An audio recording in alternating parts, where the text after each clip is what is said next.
이제 혼자가 아닙니다.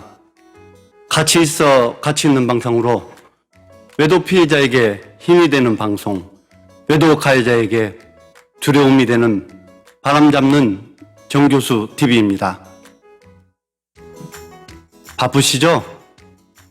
바쁘시면 구독, 좋아요, 댓글 안 다셔도 됩니다. 자, 오늘 주제는 남편 바람은 습관입니다.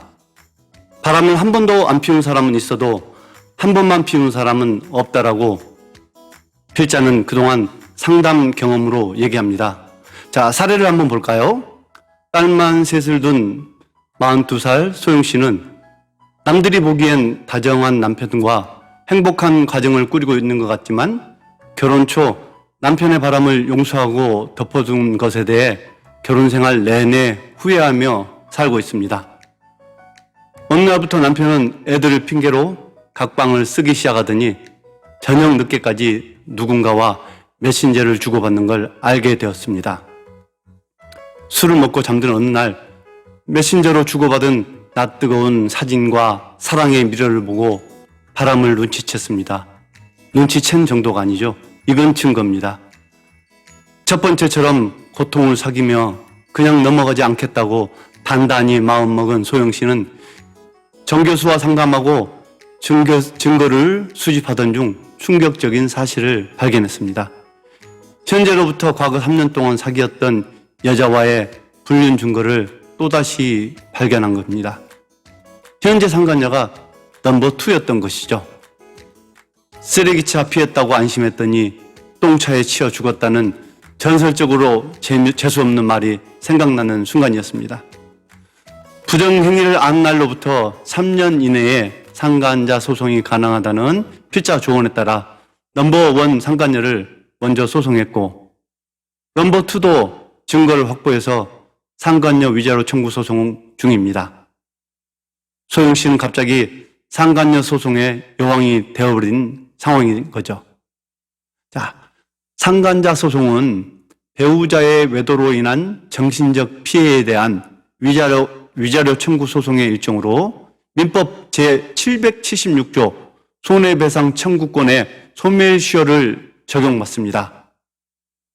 자, 불법 행위인 부정행위를 안 날로부터 3년, 부정행위가 있는 날로부터 10년 이내에 소송이 가능합니다. 이 점 유의하시고 3년 이내라 하시면은 빨리 소송을 진행하시면 됩니다.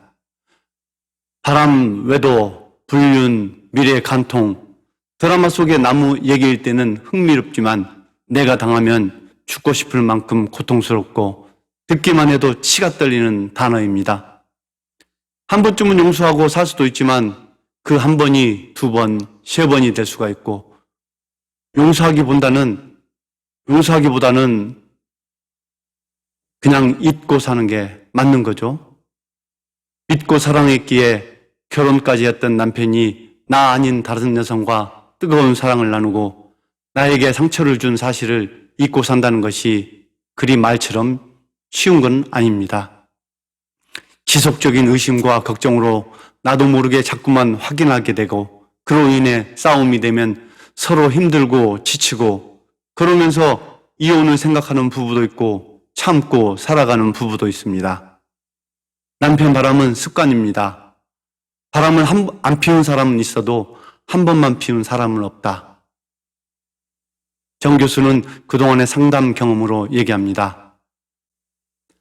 달콤한 사탕과 초콜릿을 처음 먹어본 어린 아이나 처음 마약을 접해본 사람은 그 유혹에 빠져 절대 헤어나질 못한 것처럼 또다시 그 맛을 느끼고 싶어 합니다. 하지 말아야 할 행동이지만 하지 말라는 것을 하고 싶은 것은 어른이나 아이나 똑같으니까요. 마약은 무서운 것입니다.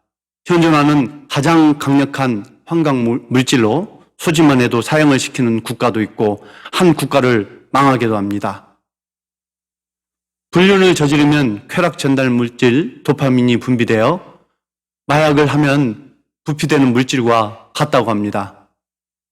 그 마약 같은 외도를 끊임없는 성찰과 노력으로 참아내는 부부도 있지만 그렇지 못하고 이혼하는 부부들은 이혼 소송 시 이미 남보다 더 못한 사이가 되어 있습니다. 밀었던 남편의 바람 외도 불륜을 알아채신 아내분은 이제 더 이상 슬퍼하거나 분노하지 마시고 남편을 가정으로 복귀시켜야 합니다. 단 선제 조건이 있습니다. 바람을 눈치챈 날로부터 최대한 속전속결로 저는 그 날을 2주일로 잡고 있습니다.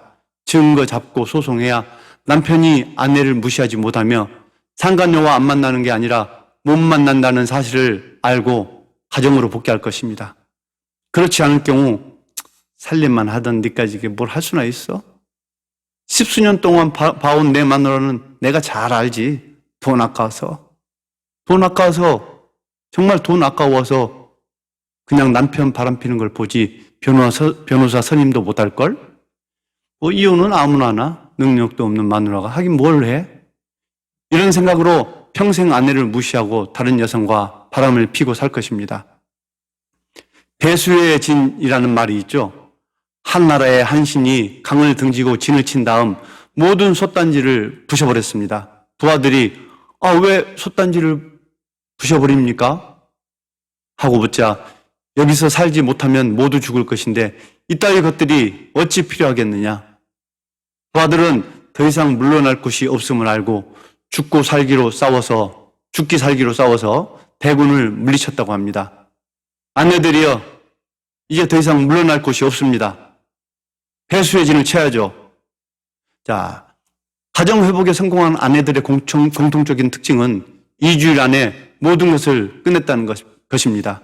증거 잡고 소송, 상간자 치기이죠. 자, 배수의 진을 쳐서 죽기 살기로 싸워야 나머지 인생을 과거처럼 힘들지 않게 살 것입니다. 부디 빠르고 현명한 선택을 하셔야 됩니다. 생각은 짧게, 행동은 빠르게, 가정복귀에, 가정회복에 가장 큰 전제 조건입니다. 꼭 가정회복 이루시길 바랍니다. 감사합니다.